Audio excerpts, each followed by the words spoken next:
Чого приперлися? Дайте спокійно подивитися екстрасенсів. Сімпсони знову все передбачили. Гомер, мій онук! Цього разу вони передбачили протести в США. Ось топ-кадр палаючого відділку поліції у мультяшному Спрінгфілді. Епізод 1999 року. А це реальне фото з Міннеаполісу. В соцмережах почали тягати ось цей стоп-кадр і це фото, щоб змусити вас повірити, що Сімпсони знову передбачили майбутнє. Тобто спалення відділку поліції у Міннеаполісі. Але на реальному фото палає не відділок поліції, а один з житлових комплексів в Міннеаполісі, який дійсно спалили мітингувальники. Тобто максимум, що спрогнозували Сімпсони, це те, що колись загориться якась будівля. Фейсбук навіть почав маркувати цей скрін з мульта як фейк. Взагалі, якщо вірити скрінам з інтернетику, Сімпсони передбачили усе, навіть перемогу Зеленського на виборах. Такі передбачення стали однією з фішок серіалу, тому не дивно, що багато людей ведуться на подібні скріни з черговим пророцтвом. Але екстрасенсорні здібності сценаристів мультфільму трохи перебільшені. Є декілька видів передбачень від Сімпсонів, які гуляють в інтернеті. Найпоширеніші – фейкові стоп-кадри серіалу, які фотошоплять під конкретну подію. Ось скрін нібито з серії Сімпсонів. Дивіться, горить Нотр-Дам.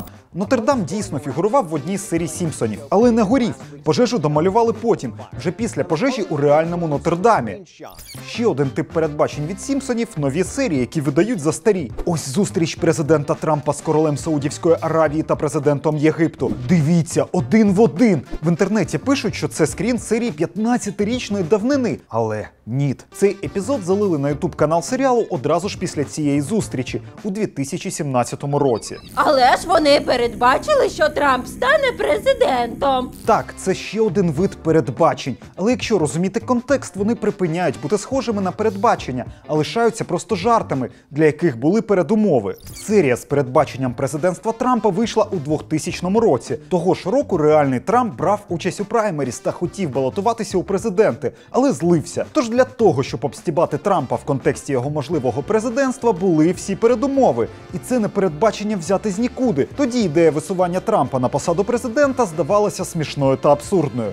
Як і зараз. А як же Ебола? У 1997 році в одній з серій Марч передає Барту журнал «Допитливий Джордж та вірус Еболи». Нещодавно це помітив ютуб-блогер і почав волати про чергове передбачення від Сімпсонів. Вони спрогнозували епідемію Еболи 2014 року. Ебола – це проект ілюмінатів. Але Ебола не з'явилась у 14-му. Спалахи вірусу фіксували ще у 60-х роках у Африці. Тож це просто згадка вірусу у серії. Все. Ніяке не передбачення. Так, дивні збіги у Сімпсонах були. Наприклад, у мульті спрогнозували купівлю Діснеєм студії 21 Century Fox. Знаєте, як це пояснили творці Сімпсонів? Та ми не ванги! Це просто бізнес. Хтось завжди поглинає когось.